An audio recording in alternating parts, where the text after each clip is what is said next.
Friends नमस्कार। हमारे YouTube channel college education में आप सभी का बहुत बहुत स्वागत है। राष्ट्रपति से रिलेटेड छोटे वाले क्वेश्चन है, जीके की दृष्टि से बहुत महत्वपूर्ण वीडियो है। देखिए, राष्ट्रपति पद का उल्लेख संविधान के किस अनुच्छेद में किया गया है? तो राष्ट्रपति पद का उल्लेख संविधान के अनुच्छेद 52 में किया गया है। इसमें कहा गया है कि भारत का एक राष्ट्रपति होगा। अगला क्वेश्चन है, राष्ट्रपति का चुनाव किस पद्धति के आधार पर होता है? तो राष्ट्रपति के चुनाव के लिए अप्रत्यक्ष निर्वाचन की पद्धति को अपनाया गया है और ये चुनाव एकल संक्रमणीय मत पद्धति के आधार पर होता है। अगला क्वेश्चन देखिए, राष्ट्रपति के निर्वाचन में कौन कौन भाग लेते हैं? तो राष्ट्रपति का निर्वाचन अप्रत्यक्ष रूप से एक ऐसे निर्वाचक मंडल द्वारा किया जाता है जिसमें निम्न सदस्य भाग लेते हैं। कौन कौन भाग लेते हैं? संसद के दोनों सदनों के निर्वाचित सदस्य, राज्य विधानसभाओं के निर्वाचित सदस्य और संघीय क्षेत्रों की विधानसभाओं के निर्वाचित सदस्य। अगला क्वेश्चन है, राष्ट्रपति पद की योग्यताओं का उल्लेख किस अनुच्छेद में किया गया है? तो राष्ट्रपति पद की योग्यताओं का उल्लेख अनुच्छेद 58 में किया गया है। अगला क्वेश्चन देखिए, राष्ट्रपति के निर्वाचन के लिए प्रत्यक्ष निर्वाचन के स्थान पर अप्रत्यक्ष निर्वाचन को क्यों अपनाया गया है? तो राष्ट्रपति के चुनाव के लिए प्रत्यक्ष निर्वाचन पद्धति के स्थान पर अप्रत्यक्ष निर्वाचन पद्धति को इसलिए अपनाया गया है क्योंकि पहला कारण, भारत में संसदीय शासन व्यवस्था में राष्ट्रपति केवल एक नाममात्र का प्रतीक होता है और वास्तविक कार्यपालिका शक्ति मंत्रिमंडल में निहित होती है। अतः इस व्यवस्था में प्रत्यक्ष रूप से निर्वाचित राष्ट्रपति की स्थिति बेमेल हो जाती। दूसरा कारण है, इससे राष्ट्रपति और मंत्रिमंडल के साथ संघर्ष की स्थिति भी उत्पन्न हो सकती थी। अगला क्वेश्चन देखिए, राष्ट्रपति के निर्वाचन में कितने प्रस्तावक और अनुमोदकों की आवश्यकता होती है? तो राष्ट्रपति पद के उम्मीदवार प्रत्येक व्यक्ति का नाम कम से कम 50 निर्वाचकों द्वारा प्रस्तावित और कम से कम 50 निर्वाचकों द्वारा अनुमोदित किया जाना चाहिए। अगला क्वेश्चन है, राष्ट्रपति पर महाभियोग की प्रक्रिया का उल्लेख किस अनुच्छेद में किया गया है? तो राष्ट्रपति पर महाभियोग प्रक्रिया का उल्लेख संविधान के अनुच्छेद 61 में किया गया है। अगला क्वेश्चन देखिए, राष्ट्रपति का कार्यकाल कितने वर्ष होता है? तो अनुच्छेद 56 के तहत राष्ट्रपति का कार्यकाल 5 वर्ष निश्चित किया गया है। अगला है, राष्ट्रपति पद के उम्मीदवार की न्यूनतम आयु कितने वर्ष होती है भाई होनी चाहिए? उत्तर है, अनुच्छेद 51 के तहत राष्ट्रपति पद के उम्मीदवार की न्यूनतम आयु 35 वर्ष होनी चाहिए। अगला क्वेश्चन देखिए, राष्ट्रपति पर महाभियोग लगाने का अधिकार किसको है? तो राष्ट्रपति पर महाभियोग लगाने का अधिकार संसद के दोनों सदनों को है। किसी भी सदन में राष्ट्रपति पर महाभियोग लगाया जा सकता है। अगला क्वेश्चन है, राष्ट्रपति की 2 कार्यपालिका शक्तियां बताइए। तो पहला है प्रधानमंत्री की नियुक्ति करना, दूसरा सर्वोच्च न्यायालय और उच्च न्यायालय के न्यायाधीशों की नियुक्ति करना। अगला क्वेश्चन है, राष्ट्रपति की 2 विधायी शक्तियां बताइए। तो संसद का संयुक्त अधिवेशन बुलाना, अध्यादेश जारी करना। अगला है, अध्यादेश किसे कहते हैं? तो जब संसद का अधिवेशन नहीं चल रहा हो और देश को किसी महत्वपूर्ण कानून की आवश्यकता हो तो ऐसी परिस्थितियों में राष्ट्रपति जो आदेश जारी करता है उसे ही अध्यादेश कहते हैं।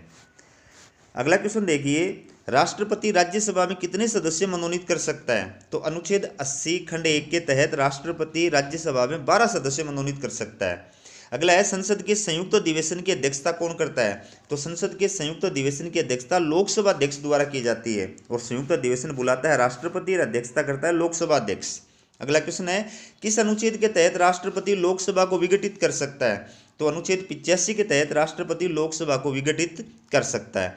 अगला क्वेश्चन है, किस अनुच्छेद के तहत राष्ट्रपति को अभिभाषण की शक्ति प्राप्त है? तो अनुच्छेद 87 के तहत राष्ट्रपति को अभिभाषण की शक्ति प्राप्त है। अगला क्वेश्चन है, किस अनुच्छेद के तहत राष्ट्रपति को अध्यादेश जारी करने की शक्ति प्राप्त है? तो अनुच्छेद 123 के तहत राष्ट्रपति को अध्यादेश जारी करने की शक्ति प्राप्त है। अगला क्वेश्चन है, 101वां संविधान संशोधन 2016 किससे संबंधित है? तो 101वां संविधान संशोधन 2016 जीएसटी से संबंधित है। अगला क्वेश्चन देखिए, किस अनुच्छेद के तहत राष्ट्रपति को क्षमादान की शक्ति प्राप्त है? मिसप्रिंट हो गए, क्षमादान की शक्ति प्राप्त है। उत्तर है, अनुच्छेद 72 के तहत राष्ट्रपति को क्षमादान की शक्ति प्राप्त है।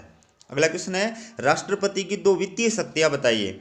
तो पहला है, राष्ट्रपति की अनुमति के बिना वित्त विधेयक लोकसभा में पेश नहीं किया जा सकता है। दूसरा है, भारत की आकस्मिकता निधि पर राष्ट्रपति का नियंत्रण होता है। अगला क्वेश्चन देखिए, राष्ट्रपति की 2 न्यायिक शक्तियां बताइए। तो पहली है, राष्ट्रपति को क्षमादान की शक्ति प्राप्त है। दूसरा है, राष्ट्रपति सार्वजनिक महत्व के किसी विषय पर सर्वोच्च न्यायालय से परामर्श मांग सकता है। अगला क्वेश्चन है, राष्ट्रपति की संकटकालीन शक्तियों से संबंधित अनुच्छेद बताइए। तो अनुच्छेद 352, अनुच्छेद 356 और अनुच्छेद 360 इन अनुच्छेदों के तहत राष्ट्रपति को संकटकालीन शक्तियां प्राप्त हैं। अगला क्वेश्चन है, अनुच्छेद 352 के तहत घोषित संकटकाल बिना संसद की स्वीकृति के कितने समय तक लागू रह सकता है? तो अनुच्छेद 352 के तहत घोषित संकटकाल बिना संसद की स्वीकृति के अधिकतम 1 माह तक लागू रह सकता है। अगला क्वेश्चन है, राष्ट्रपति की संकटकालीन शक्तियां बताइए। तो 3 शक्तियां, पहली युद्ध, बाहरी आक्रमण या सशस्त्र विद्रोह से संबंधित संकटकाल जो अनुच्छेद 352 के तहत लागू किया जाता है। दूसरा, राज्य में संवैधानिक तंत्र के विफल होने से उत्पन्न संकटकाल जो अनुच्छेद 356 के तहत लागू किया जाता है। और भारत की वित्तीय स्थायित्व या साख को खतरा उत्पन्न होने से संबंधित संकटकाल जो अनुच्छेद 360 के तहत लागू किया जाता है। अगला क्वेश्चन है, अनुच्छेद 352 के तहत अब तक कितनी बार संकटकाल की घोषणा की गई है? तो अनुच्छेद 352 के तहत अब तक 3 बार संकटकाल की घोषणा की गई है। पहला 1962 में भारत पर चीन के आक्रमण के समय, दूसरा 1971 में भारत पर पाकिस्तान के आक्रमण के समय, और तीसरा 1975 में आंतरिक अशांति के नाम पर। अगला क्वेश्चन है, भारत में अनुच्छेद 360 के तहत वित्तीय संकट की घोषणा कितनी बार की जा चुकी है? तो भारत में अनुच्छेद 360 के तहत वित्तीय संकट की घोषणा अभी तक 1 बार भी नहीं की गई है। अगला क्वेश्चन देखिए, राष्ट्रपति शासन से क्या तात्पर्य है? तो अनुच्छेद 356 के तहत राज्यों में संवैधानिक तंत्र के विफल होने से उत्पन्न संकटकाल की घोषणा को सामान्य भाषा में राष्ट्रपति शासन कहा जाता है। अगला क्वेश्चन है, अनुच्छेद 356 के तहत घोषित संकटकाल संसद की स्वीकृति के बिना कितने समय तक लागू रह सकता है? तो भारत में अनुच्छेद 356 के तहत घोषित संकटकाल संसद की स्वीकृति के बिना 2 माह तक लागू रह सकता है। अगला क्वेश्चन है, अनुच्छेद 356 के तहत घोषित संकटकाल अधिकतम कितने समय तक लागू रह सकता है? तो अनुच्छेद 356 के तहत घोषित संकटकाल अधिकतम 3 वर्ष तक लागू रह सकता है। अगला क्वेश्चन है, भारत में राष्ट्रपति चुनाव में द्वितीय वरीयता के मतों की गणना कब की गई थी? तो भारत में राष्ट्रपति चुनाव में द्वितीय वरीयता के मतों की गणना सबसे पहले 5वें राष्ट्रपति चुनाव 1969 में प्रथम कार्यवाहक राष्ट्रपति वीवी गिरि के चुनाव में की गई थी। अगला क्वेश्चन देखिए, राष्ट्रपति की संकटकालीन शक्तियों की कोई 2 आलोचनाएं बताइए। तो पहला, राष्ट्रपति अधिनायक बन सकता है। दूसरा, राज्यों में विरोधी दलों की सरकारों का दमन संभव है। अगला क्वेश्चन है, एकमात्र निर्विरोध राष्ट्रपति कौन है जो लोकसभा अध्यक्ष भी रहे थे? तो एकमात्र निर्विरोध निर्वाचित राष्ट्रपति नीलम संजीव रेड्डी थे जो 2 बार लोकसभा अध्यक्ष भी रहे थे। अगला क्वेश्चन देखिए, राष्ट्रपति की वास्तविक स्थिति से संबंधित धारणाएं बताइए। तो राष्ट्रपति की वास्तविक स्थिति के संबंध में प्रमुख रूप से 2 धारणाओं का प्रतिपादन किया गया है। एक तो है स्वतंत्र राष्ट्रपति की धारणा, दूसरी है संवैधानिक प्रधान की धारणा। अगला क्वेश्चन है, उस प्रधानमंत्री का नाम बताइए जिसने 3 राष्ट्रपतियों के साथ काम किया था। तो पूर्व प्रधानमंत्री मनमोहन सिंह ने 3 राष्ट्रपतियों एपीजे अब्दुल कलाम, प्रतिभा पाटिल और प्रणब मुखर्जी के साथ कार्य किया था। अगला क्वेश्चन है, स्वतंत्र राष्ट्रपति की धारणा का क्या आशय है? उत्तर देखिए, स्वतंत्र राष्ट्रपति की धारणा का प्रतिपादन 1967 में राष्ट्रपति पद के उम्मीदवार सुब्बाराम के द्वारा करते हुए कहा गया था कि राष्ट्रपति केवल एक संवैधानिक प्रधान नहीं है बल्कि उस पर संविधान की व्यवस्थाओं को क्रियान्वित करने का विशेष भार है। अगला है, राष्ट्रपति पद के संबंध में संवैधानिक प्रधान की धारणा का क्या अर्थ है? तो राष्ट्रपति पद के संबंध में संवैधानिक प्रधान की धारणा ये मानती है कि राष्ट्रपति मात्र एक संवैधानिक प्रधान है और उसकी वही स्थिति है जो ब्रिटिश संविधान में सम्राट की है। वह राष्ट्र का प्रधान है, कार्यपालिका का प्रधान नहीं है। अगला क्वेश्चन देखिए, 44वें संविधान संशोधन द्वारा राष्ट्रपति की स्थिति में क्या परिवर्तन किया गया है?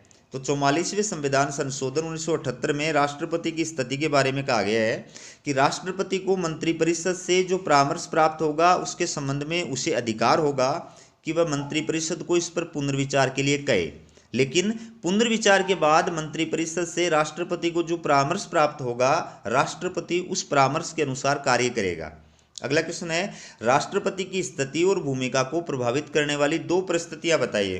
तो पहला है संसद में विविध पक्षों की स्थिति तथा उनका नेतृत्व, दूसरा है राष्ट्र और जनमत की स्थिति। और लास्ट क्वेश्चन देखिए दोस्तों, उपराष्ट्रपति पद का उल्लेख किस अनुच्छेद में किया गया है? उपराष्ट्रपति पद का उल्लेख अनुच्छेद 63 में किया गया है। और उपराष्ट्रपति के 2 प्रमुख कार्य बताइए। पहला है राज्यसभा का सभापतित्व करना, दूसरा है राष्ट्रपति की अनुपस्थिति में राष्ट्रपति पद पर कार्य करना। तो दोस्तों ये वीडियो कैसा लगा कमेंट करके ज़रूर बताएं, और आप वीडियो को लाइक भी करें और शेयर भी करें। चैनल को सब्सक्राइब नहीं किया तो सब्सक्राइब भी करें। हमारा वीडियो देखने के लिए आपका बहुत बहुत धन्यवाद।